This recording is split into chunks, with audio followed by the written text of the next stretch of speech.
l'hypertension artérielle secondaire, c'est souvent chez les jeunes. C'est pourquoi ceux qui, au moins, par exemple, les jeunes, moi, 22 ans, 25 ans, la tension est à 200, et ça, 180, il faut nécessairement rechercher une cause secondaire.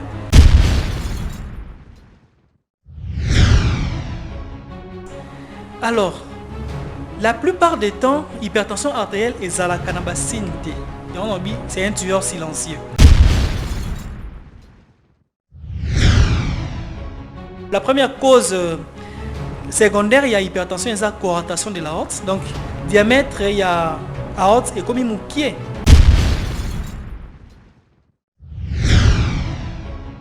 On a une cause secondaire, il y a hypertension. Ceux qui t'ont soigné, qui tension et c'est normalisé peu tension et si. Mais la hypertension artérielle, on attend qu'il est essentiel, on est dans 95% des cas. Tout le monde régulièrement chez les adultes.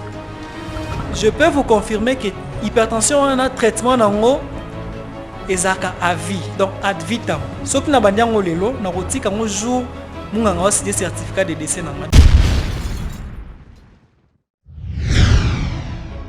l'hypertension artérielle secondaire, c'est souvent chez les jeunes. C'est pourquoi ceux qui, au moins, par exemple, les jeunes, moi, 22 ans, 25 ans, la tension est à 200, et ça, 180, il faut nécessairement rechercher une cause secondaire.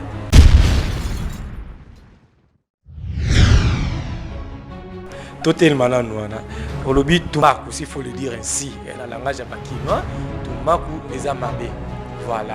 Oh, il y a chocolat, oh, il y a noir, oh, il y a ni. Parce que moi, on a mis noko, maman a bisu à mikolo. Mais banne quoi, ba minganga wana ya ngambo wana mususu ba tradi praticien. Ba on va pesa on ba babé tata pe ko semisiti.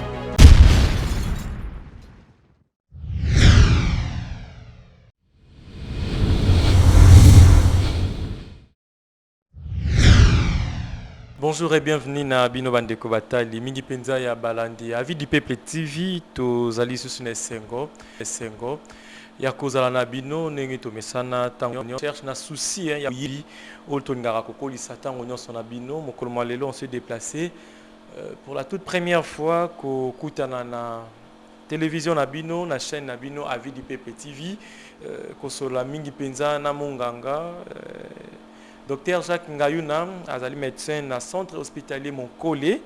Ensemble, pour la première fois, tu remets un peu solo là, na maladie locale, la tension, parce que tu es les lots, ils allaient maladie oyo, ils allaient ko boma batte belé dans le monde entier, ils allaient ko batte disons tu ko bungi sabande ko na biso belé na maladie ango. Ensemble, médecin a remis ka sali sabiso nini de tension, tu as combien de types ya ba tension, tu peux ba sortir ya ba tension, tu ko yeba ngo ndenge nini ba signe nango ezali ndenge nini.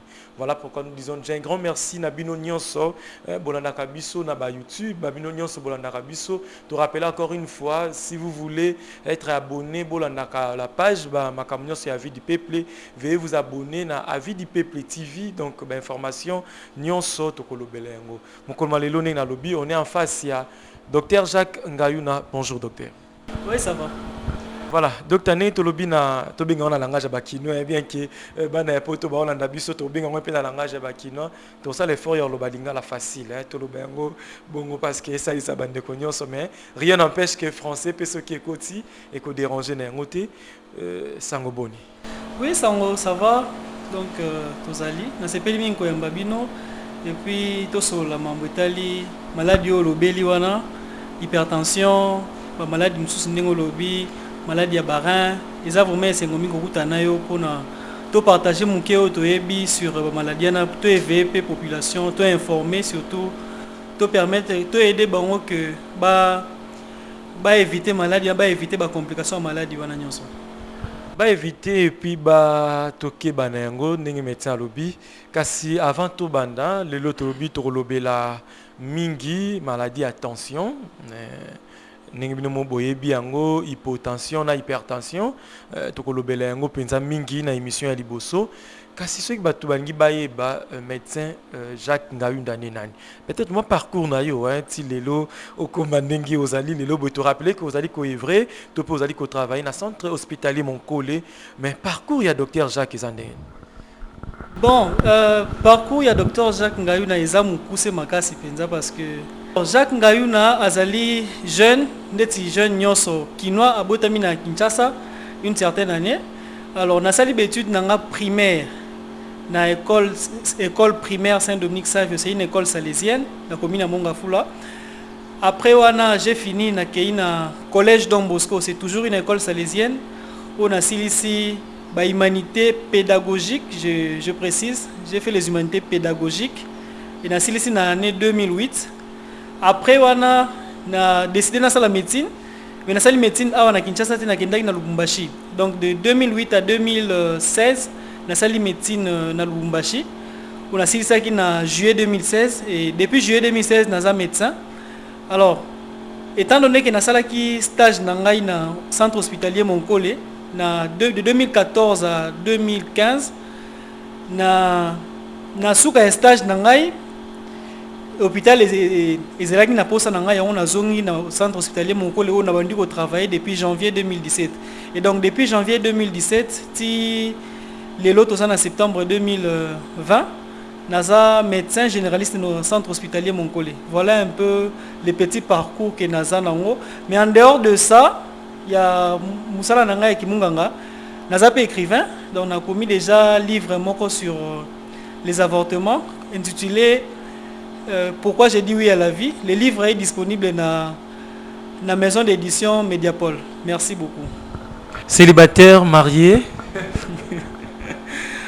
Bon, docteur Jacques Ngayuna, célibataire sans enfant. Célibataire sans enfant. Voilà, merci beaucoup. La qui puisse Batoubaïba. Nani Tozali Naya en face, il y a un abisso, donc Tolandi plus parcours Naye. Docteur Tolinito Kota plus na sujet à Mokol Malelo, Ningi Tolobeli, tension, s'il faut le dire ainsi. Peut-être Nanzela na Yonde Kolimbo l'abisso. Tozana combien de sortes de tension? Kasi Yamopenza, tension de Nini. Alors, merci beaucoup, monsieur le journaliste. Tension. La belle tension, qui tension. Alors il faudrait que nous expliquions un peu en des termes plus simples. C'est quoi maladie autobéni tension? Entre guillemets, tension, tension, tension.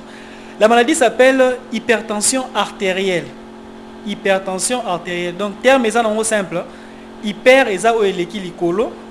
Tension comme tension. Et artérielle, ça fait référence à vaisseau sanguin à artère. Donc ça mais c'est ça est un makila na nzoto. Toi non ba type belé mais oya minene mingi ba artère. Alors avant pour comprendre hypertension et zanini, je m'aimerais que batubaeba pression artérielle en termes simples et zanini. Dans un exemple simple, tozu tuyau à régie des eaux, toza na ba jardin na mapangu, tozu tuyau ya mai, hein, tozu tuyau ya mai, tozo connecté pour to arroser pelouse. Toza na tuyau wana to considérant ngo lokola vaisseau sanguin to bengi artère. Mai o ezo le kanakati on to considérant lokola makila. Alors pression o mai ezo uta na robinet et kende to arroser ya on to bengi pression artérielle. Donc eza pression oyo makila ezo tambola na kati ya ba artère, soit na ba artère na o to bengi yona lobi vaisseau sanguin ya munene to bengi artère. Donc pression o makila ezo tambola na ba vaisseau ana ya on to bengi pression artérielle. Alors, il faut savoir que l'hypertension artérielle, c'est que ceux qui pressionnent les makila, dans le vaisseau autobengi artère, et ça, il y a mata, il y a onde et tobengi malade, tobengi hypertension artérielle. Nous avons toujours un exemple, il y a tuyau, il y a régie des eaux. Na ligne na arrosé maï, na ligne arrosé plutôt jardin. Nasa par exemple na distance, naso visé cible na pelouse na arrosé, ça na distance il y a 20 mètres. Nasa na tuyau na maboko. Ceux qui na essayer de penser beaucoup place maïzo bima et que na diamètre nango maï kende musika pour atteindre 20 mètres nango nazo ciblé. Mais ce qui na longoli loboko et que maïzo bima na pression normale maï ane kende musika ça peut faire juste quelques centimètres sous kiano. Et donc ce qui na fini, c'est-à-dire na augmenté pression.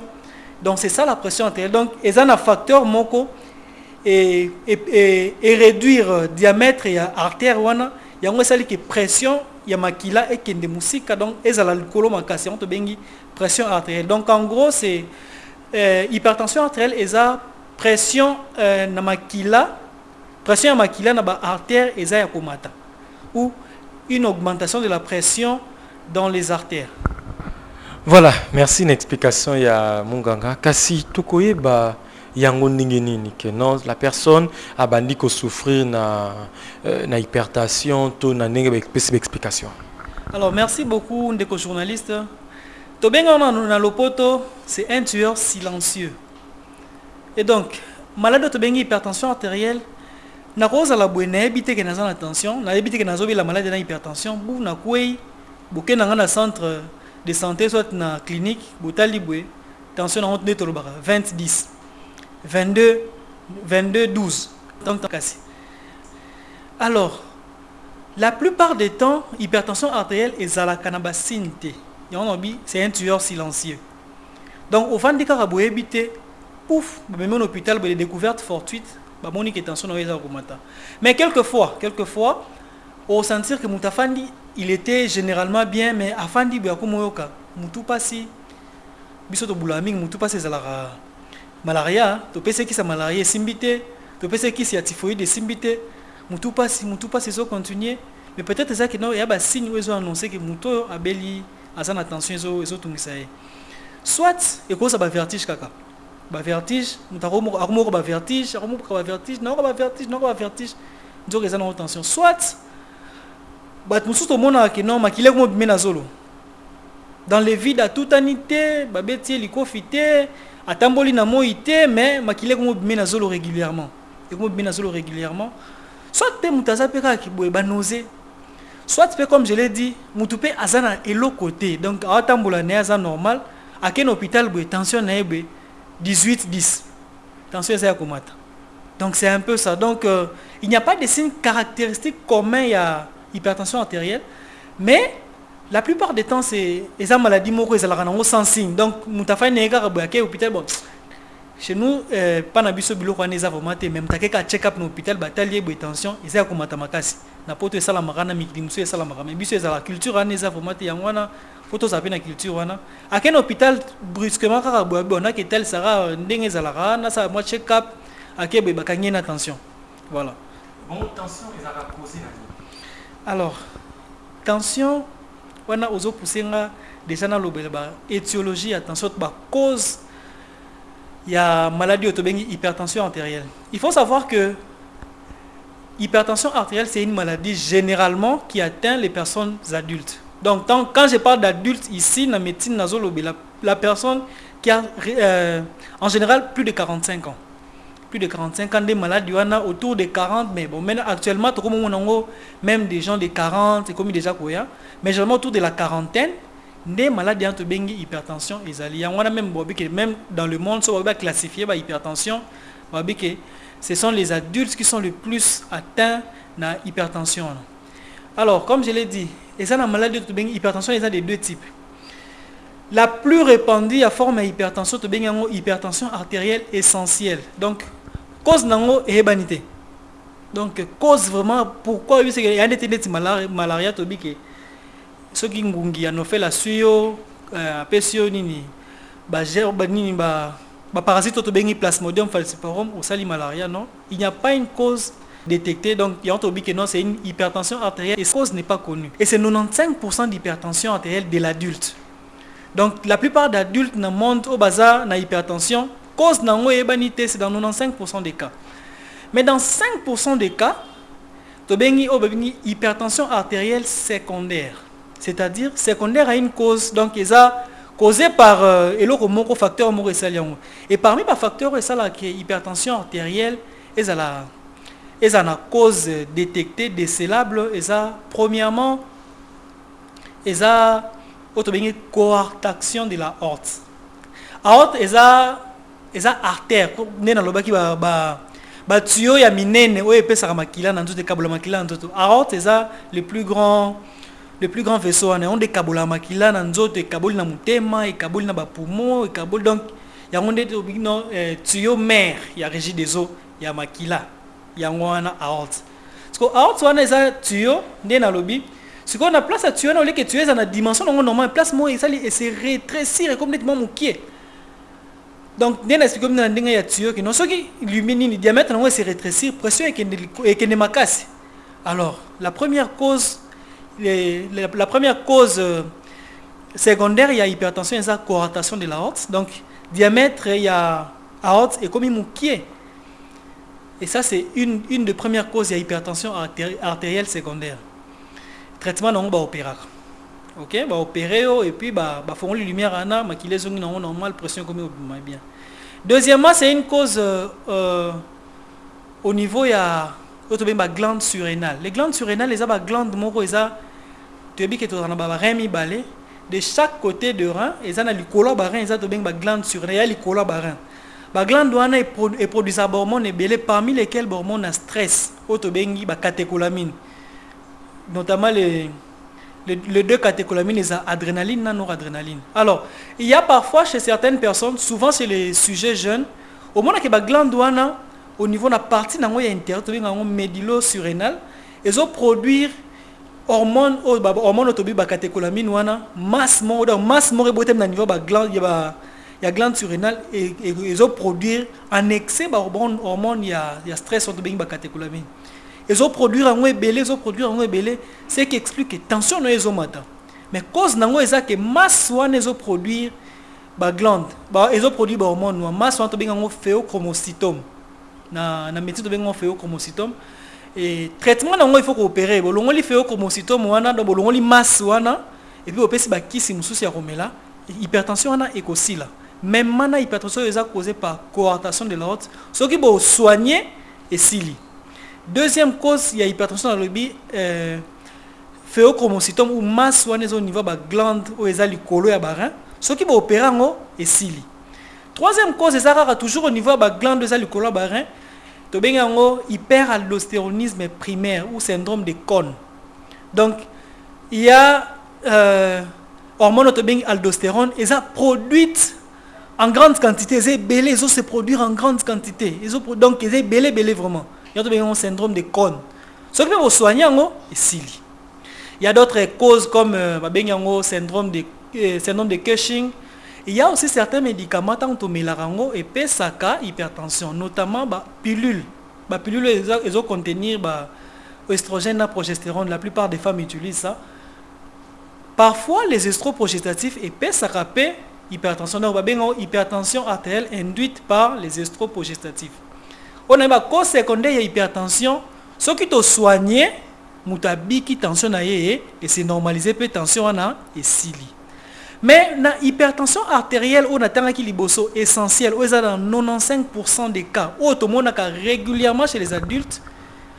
Je peux vous confirmer que l'hypertension a un traitement dans haut et à vie, donc ad vitam. Ce qui n'a pas de lelo, na roti quand jour munga aussi des certificats de décès nanga. Donc tinaliwa.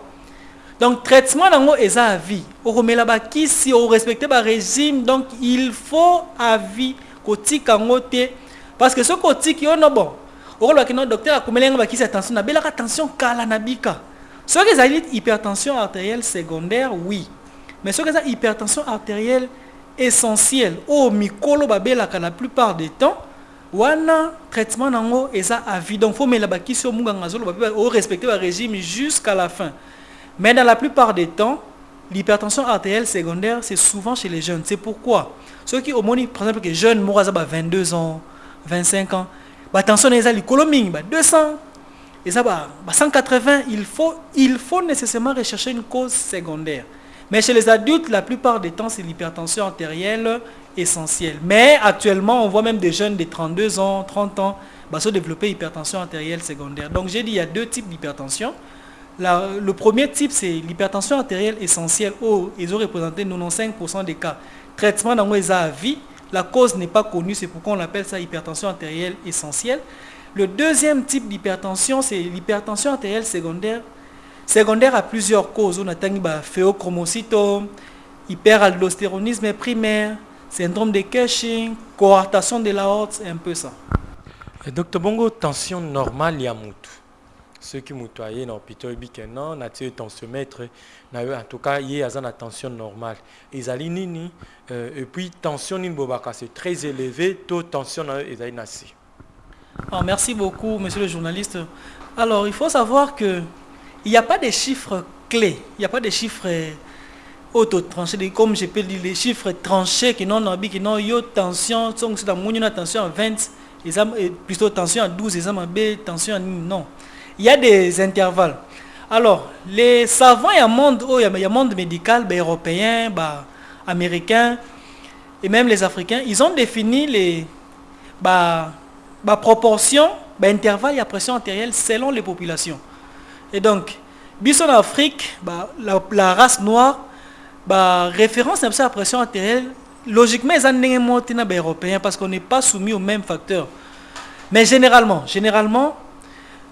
les sociétés savantes, il y a médecine, il y a cardiologie, il y a Europe, il y a États-Unis, ils ont défini pression artérielle anormale. Donc, la tension est à Komata. Ce qui, je dois préciser que la tension a deux chiffres. Moi, j'ai la pression artérielle systolique. Moi, j'ai la pression artérielle diastolique. Et donc, ce qui est pression artérielle systolique, ils ont au-delà de 14, soit au-delà de 14 cm de mercure, soit au-delà de 140 mm de mercure, c'est considéré comme une pression artérielle élevée. Ce qui pression OAC, pression artérielle diastolique, et ça au-delà de 90, c'est considéré comme une pression artérielle élevée. Donc, si je prends les deux chiffres, je combine, donc une pression artérielle où il à 140 sur 90, c'est considéré comme une pression artérielle élevée. Mais il faut savoir qu'il y a certaines personnes qui vivent déjà dans la pression artérielle, il y a C. Au moment où, par exemple, la tension est 10. Chiffre est 10, 10, 5. Et ça, normal pour naïe. Donc, chacun a ses intervalles, mais généralement, ça c'est dans la proportion globale. On considère 140 sur 90. Au-delà de 140 sur 90, c'est une pression artérielle élevée. Mais il y a des grades. Donc, il y a une première hypertension, on appelle hypertension artérielle grade 1. Donc, c'est entre 140 et 169. Grade 2 et grade 3 plutôt, au-delà de 180 et à systole. On a hypertension artérielle grade 3. Voilà, merci beaucoup, hein, merci Nabalandi, Tozalina, docteur Jacques Ngayuna, avec lui Tozolobela plus makambo itali attention. Docteur, nake na hôpital, mungango pesingai tolino par rapport à la tension nangai, soit koliaka eloko ya mungu ate, bamisusu bakolobake non, liaka eloko ya mungu. Quand est-ce qu'on doit demander na mutu aliaka biloko ya mungu, quand est-ce qu'on interdit na mutu koliaka biloko ya mungu ate par rapport à la tension? Merci beaucoup. Ce qui est au hôpital et que docteur Amonio tension dans les airs donc par rapport à la chiffre dans ça, à déclarer directement hypertendu T. Donc il faut une deuxième consultation espacée pour confirmer que vraiment le chiffre est oyo les airs donc nous présenter hypertension parce qu'il y a certaines personnes ça la hypertension de la blouse blanche. So ka un hôpital tension est à la caille mata stress wana moni hôpital minganga batonga les banga na batonga amoni batonga tout ça amoni batonga et tout amoni ba blues wana et bangisi tension mati mais so akena ndaku asala activité ne tension est normal yangona ba minganga ba lukara ba confirmer que est-ce que vous avez vraiment tension est comme pression artérielle est comme mata vraiment to eza que moi stress wana moi fou wana ezo bangisi ngo c'est ce qu'il faut que non, il faut pour confirmer que Moutasa hypertendu, il faut deux consultations espacées. Bah chiffre exact toujours élevé. On a confirmer que tension est hypertendu. Chez certaines personnes, les ala que tu sais examen de mapa ça mesure ambulatoire de la pression artérielle. C'est-à-dire où un hôpital tension est à la caromata. Mais il y a mon sosie dans le docteur, on a une tension est à la bien. Mais si on est dans l'hôpital, tension est aromatique. Alors, on a un appareil, autant de non. Il y a Holter. Holter, il y a ma pavé en Holter. Donc, il y a moi petit appareil, moi, j'ai enregistré la pression artérielle, tant au lali, tant aux okimambang, tant aux olia, tant aux télémi. Donc, et enregistrant pendant 24 heures ou 48 heures. Parce que tant qu'on a un appareil, on a un côté, on a une machine, à tali, à sali lecture, à tali. Est-ce que erreur mutabande kolala est-ce que tension est qui au kité au mat so ka monyon que ezo persister zaka likolo alors il te confirme hypertendu à partir de là au bandit traitement on lobby traitement à vie alors traitement ya hypertension ndenge to lobby et ça kakabaki cité le premier traitement ndenge lobby que non alia mungwa te il y a beaucoup de mesures donc les traitements hypertension artérielle c'est dans deux volets hypertension artérielle essentielle. Il y a liboso ça qui non ba benga to benga ngo na médecine ba mesure hygiéno-diététique donc mode de vie na yo. Il faut changer au mode de vie. Il faut changer au mode de vie. Et deuxième traitement est ça traitement au to benga to pesa ba kisi ya mbuma ya romela. Mais les deux vont de pair. Na rolo ba que non na pesa ba kisi yo ko ça la ba régime té. Non, il faut les deux. Il faut combiner les deux pour être efficace. Alors parmi les mesures wana oyo lobby o to pesa et lo kali bosso tu éviteras couper sa moutou quantité moko élevée à munga. OMS aussi recommandé inférieur donc une quantité de sel par jour inférieure à 5 grammes. Moi ni ton mukio bana ba milara auto bingsa bana kisi. Il y a 5 millilitres. Mais ce qu'on a ce que tu as la quantité munga ba évaluer en autour à 5 grammes. Donc ce qui yo rolia biloko na yo na ndako hypertendu quantité munga rocha eleka lutu wana mukia bana te. Donc biloko nyonso olia na ndako na tongo na midi na poko eleka 5 grammes wana te donc lutu wana mukia bana te. Deuxième chose, il faut que au sala exercice physique. OK? Parce que parmi les facteurs de risque na ozonga la soko lingi eza que sédentarité. Donc mutafandaka maman afandela ka novela c'est afandela no Hollywood donc abujaka te atema kolo likolo canapé azota la neka ka TV. Il faut bouger. Donc exercice physique, on recommande 3 fois par semaine, exercice physique pendant 30 minutes. Moi marche, bêtiment biso to maka moto na kisasa. Mais moi marche, vélo, netinga beta ba le ming. Donc so beta ba le papa ou outi musala moi balé 30 minutes. Ba mususu pesa na natation, les exercices physiques. Ba mususu silikoti, ba mususu fitness. Donc ça dépend de l'exercice mais au moins 3 fois par semaine pendant 30 minutes au transpirer, alors ça vous aide. Abstention de prendre le tabac. Donc, comme la makaya, parce que makaya, ils ont aggravé l'hypertension artérielle. Il faut préciser, makaya, on a lobby, ils ont raté tumbako, stella, monsieur les abanini. Sport, et comme belé donc. Voilà. Biloko wana nyonso wana eza tabac, il faut arrêter. Mais tobosa na eloko moko. Moni batumbako to tchaka na soba mingi ba mikolo mais non pe ba jeune ba mo tchongo mingi nanto. Donc ta wana ko te comme na ba jeune ba yeko na matière mususu ezali ba benga soki bombé. Donc c'est plus que même tumbako, ça plus que drogue. Bon ça je ne connais pas mais tumbako ya zolo eza pe tabac. Il faut qu'on le sache c'est que tabac wana en fait le tabac no tobi en français c'est pris par plusieurs méthodes. On peut chiquer les tabacs au tabac on a lobby à Stella et à Tumbako. Tabac on peut priser les tabacs. Priser c'est-à-dire au chanazol. Et ça peut m'aber contre donc il y a un facteur de risque pour la hypertension artérielle. Donc tabac on a docteur pardon, tokena noana, totalement noana. Au lobby Tumbako, s'il faut le dire ainsi, la langage à quinoa. Tumaku eza mabe. Voilà. Oh ya chocolat, oh ya noir, oh ya nini, parce que pour moto on a minoko, maman na biso ya mikolo. Mais bande ko ya ba minganga wana ya ngambo wana mususu ba tradi praticien, ba on ba pesa on ba babe tatape ko sinusite.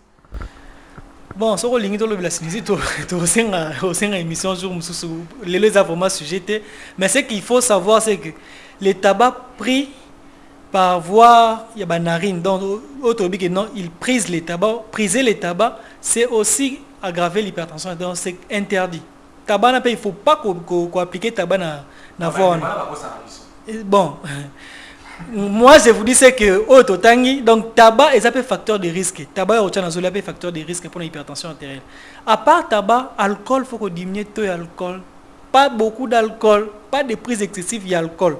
Alcool, on enlève l'alcool, les whisky, bon, brasserie, tout ça, là, nyos na utanga ba kombo ate. Wa c'est tout tangi ba kombo na to bomi diasi. Voilà.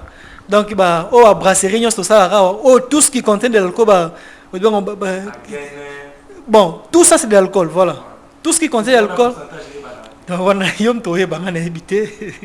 Et donc alcool c'est il faut réduire donc pas de prise excessive d'alcool donc le mieux serait qu'il y ait un mélaté parce que ça ne vous aide pas. OK, ça ne vous aide pas pour battre l'état non ce que vous avez hypertendu. Alors autre chose c'est que il faut qu'on évite qu'on comme munene hein, obésité, surpoids, faut éviter. Et comme je commande qui ça que non, ah ouais mon nene, elle a pas du cœur. Tu étais biso son ba biso de ramener ba pour moto na guerre toni. Mais obésité, surpoids est un facteur de risque cardiovasculaire et puis ça n'aide pas pour l'hypertension. Donc, la recommandation on va appeler ça c'est que non, il faut qu'on éviter qu'on gagne poids. Donc, autre bien un indice de masse corporelle, il faut être toujours inférieur ou égal à 24,9. Donc, qu'on gagne poids, maman, hey, maman, faut ça mon nez, qu'on ça mon nez, oui, mais par rapport à la taille, na poids, il faut un certain équilibre. Régime alimentaire équilibré. Il faut relire à fruits, à légumes. Moi, je suis dans coin ma foot ba dindon, ba ngoulou poso, ma foot belé de graisse. Il faut éviter parce que ils ont matissa to ya graisse et puis ils ont aidé pour l'hypertension. Donc régime alimentaire équilibré. Il faut éviter sédentarité, moi marche, moi sport, ou beta balé, sur l'une de côté na club de ça foot sur beta balé, vélo, régime alimentaire équilibré, moi fruits, moi légumes, éviter tabac, j'insiste, éviter alcool, et puis qu'on contrôle la pression artérielle non régulièrement. Si on a hypertendu, les mieux serait il y a un tensiomètre non andako. Aucun d'arrosoir attention, na centre bandossé ngombo chaque jour ils a dépense. Au sommet tensiomètre nandako, tensiomètre électronique pe comment nango, au placé, au chien dans le beau kotali, otali pression na o tala yo moko yebi ke olandela o ko mo pe na kai tango kende rendez-vous mo ngolo bino docteur nga attention nga mikolo eza boye na koma ki on a kai et ça là une bonne chose. Et puis autre chose, mon nganga ko melo ba kiss non, il faut qu'on met la kango régulièrement tous les jours. Et puis à part qu'on met la kiss, il faut qu'il y ait un rendez-vous mon nganga pesio. Mais mon nganga tango appelle ça ba rendez-vous a yebi ça que non, il faut ça la bilan tel parce que chaque année hypertendu fois un bilan na yé. Il faut faire une échographie cardiaque une fois par année. Il faut faire la ECG, il faut faire la MISU, il faut faire la rein, ce que ça fonctionne, il faut faire la graisse. Voilà, un peu dans ce sens-là. Voilà, merci beaucoup, hein, merci Nabandeko Balandi. Docteur Tokomi Kokende presque na suka.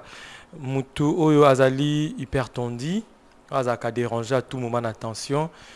Conseil Izali à mon médecin combien de fois? Rencontre un médecin il faut la combien de fois. Bon, ce qui est vrai peut-être dans un pays évolué, tout le monde a ramutu, azali na médecin ou à la cahier de près, peut-être biso en Afrique ou encore na Congo, c'est pas peut-être le cas. Monsieur ngaka na okende mon docteur Jacques ceux qui n'azali maladie, ceux qui n'azali na état normal na okende ngati. Mutu ayebi que non il est toujours dérangé l'attention, il peut aller voir le médecin combien de fois rythme na to rencontre un médecin sénégalais en deux. Merci beaucoup ndeko journaliste. J'avais oublié à vous préciser le mot. Hypertension artérielle, il y a adultes, et ça maladie moko ils monde entier. Dans le monde entier, balobi que ça presque le 1 quart il y a adultes dans le monde entier baza ba hypertendu. Donc presque 1 milliard 300 millions baza ba hypertendu. Et donc babengo une maladie cardiovasculaire et boumaramakasi. Donc près de 8 millions de décès par année. Au moment que déjà, il y a un drame pour le monde, donc c'est un problème de santé publique net dans la médecine. Moutou a belle attention, oh docteur a ébissé que les papa, maman, osa, décollé, osa hypertendu. Donc docteur a déclaré hypertendu après tous les examens, c'est un Monique a hypertendu. Hier, a commis camarade du docteur à vie, c'est-à-dire, à qui m'a à l'hôpital, il faut régulier dans l'hôpital. Alors, il y a une chose, il faut savoir que quand on soigne hypertendu, on a hypertendu, on a hypertendu, on a la kisi X, on a la kisi Y. Tous âge moko, tous poids moko, tous teinture moko. Mais ce que je veux dire, c'est que le traitement est personnalisé. Chaque patient hypertendu a son traitement. Donc, il y a 20 docteurs en non, chacun ses particularités. Et chacun aussi a son rythme de rendez-vous. Donc, ceux qui ont hypertendu, suivi par docteur X. Et ça va être que non, chaque 1 mois, chaque 2 mois, chaque 3 mois, non. Peut-être évolution et chaque semaine. Surtout au début, tension sera difficile à maîtriser. Il faut que la dose d'une équilibrée. et c'est là que docteur a mon accord régulièrement, peut-être chaque 2 semaines, chaque semaine. Bah monsieur tu vas hospitaliser na nous coûte dans l'hôpital pour maîtriser la tension avant qu'il n'ait. Donc l'évolution dépend le suivi dépend de chaque malade. Donc il n'y a pas un standard pour tous les malades. Malade dans un rythme il y a rendez-vous par docteur. Selon évolution selon les réponses il y a un autre organisme na traitement azolandela. Tout ça pourquoi le traitement il doit être personnalisé parce que hypertension artérielle les a complications très sévères. Très sévères alors très sévères. Il y a chaque malade il faut bénéficier d'un suivi particulier. Il ne faut pas que les malades les 10, les 12, non. Chaque malade personnellement avec un problème peut-être qu'il y a une hypertension mais à part hypertension il y a un diabète. Donc il y a hypertendu, mais il y a un diabète. Donc il y a un jour et c'est un suivi particulier par rapport à chaque problème. Yo par exemple papa a hypertendu, papa a hypertendu, ça change beaucoup de choses. Papa a AVC, papa a AVC, ça change beaucoup de choses parce que risque peut-être déjà plus que yangai. Donc chaque malade a un rythme le docteur le chaque mois, le docteur bon yo très stable. Yo yarara chaque mois mais bilan de ça chaque 6 mois, chaque annuellement donc ça dépend. Tension est héréditaire.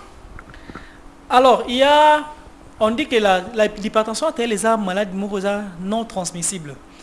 Mais parmi les facteurs de risque, il y a hypertension, hérédité, oui. Ceux qui papa sont hypertendu, il y a risque que bana o bazana ciment, bazala hypertendu. Il y a risque que coco, il y a première, deuxième, troisième génération, bazala pe hypertendu.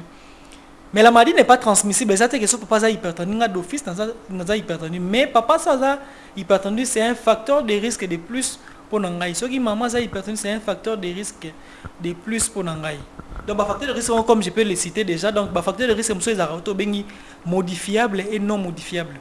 Facteur de risque est modifiable, c'est-à-dire que non, ngai na ko changer ngo, neti makaya na ko tika makaya, so na tiki makaya na longoli na diminuer mo risque nangai sa hypertension. So na diminuer poids nanga, na diminuer pe risque nangai sa hypertension. Na diminuer ko lié la biliale, biliale ya ba graisse na morning ngulu mayo na lié, ntaba mayo na lié, na diminuer pe nini nangai. Ce qui na sali pe exercice physique, na diminuer pe risque nangai. Donc ba facteur de risque wana est modifiable. Donc alcool, tabac. Mais ba facteur de risque non modifiable, net sexe nangai, je ne peux pas changer mon sexe. Donc et ça capacité déjà dans un patrimoine génétique na ko changer ngoté. À part le sexe, il y a l'hérédité. Donc, ceux qui papa zara hypertendu, papa yo zara hypertendu, na longoli yango ça hypertendu. Voilà ça déjà hérédité. Et puis l'âge. Na changer âge na ngate, attends na ko siné changer na ngoté. Donc, il y a des facteurs de risque modifiables et des facteurs de risque non modifiables. Et ça va permettre dans le peu complications comme ça c'est quoi les complications? Voilà, donc le bela complication na docteur, ba pekisi air de temps pek sabangulu mayo, na raisonner capella.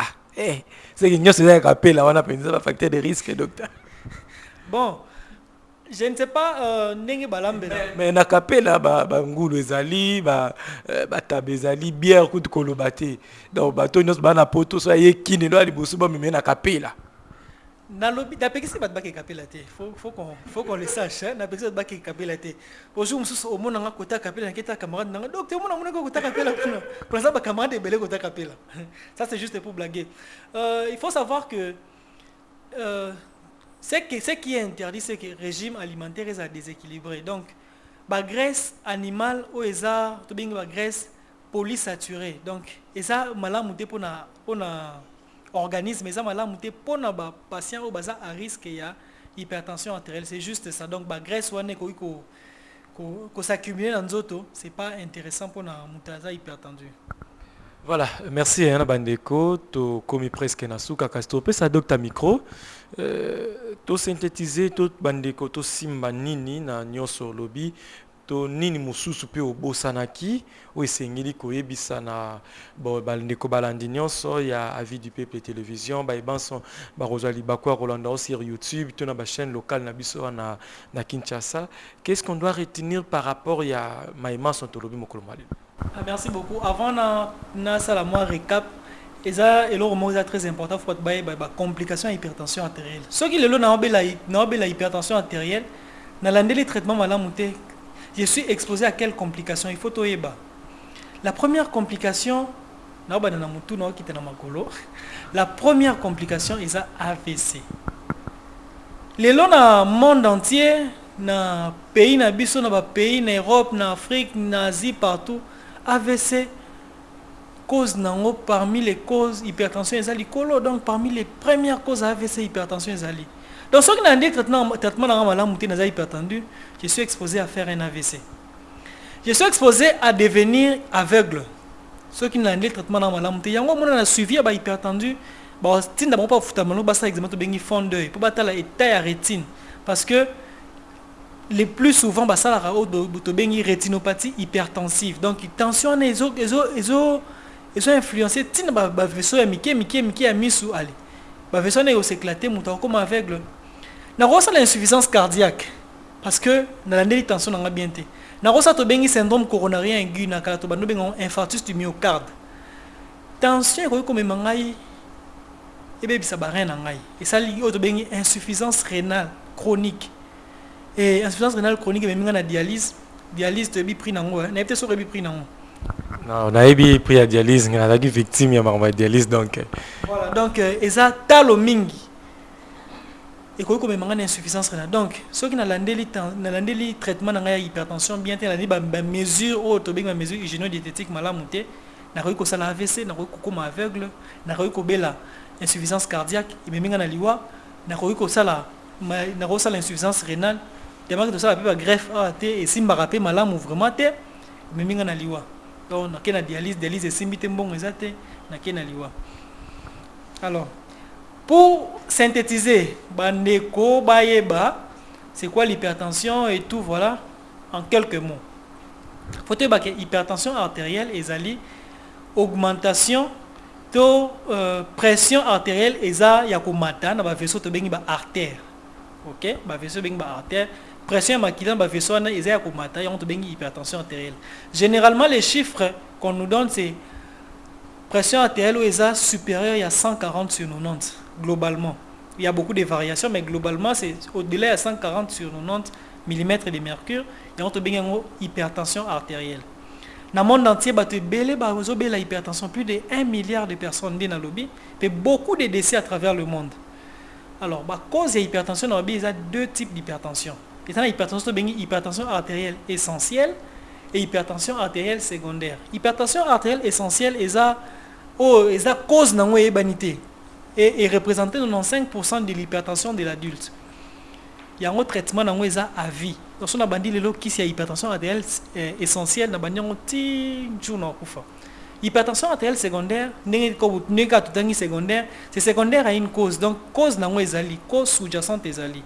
Parmi lesquels né na loba qui phéochromocytome to masse moko eza au niveau ya ba glande ezaka likolo ya ba rein soki ba longoli yango maladie si là deuxième eza hyperaldostéronisme primaire to bengi syndrome de Cohn troisième eza syndrome de Cushing autre cause eza coartation de l'aorte mais na loba qui peke ba ki simsuet ba estroprogestatif et groupe SAP hypertension.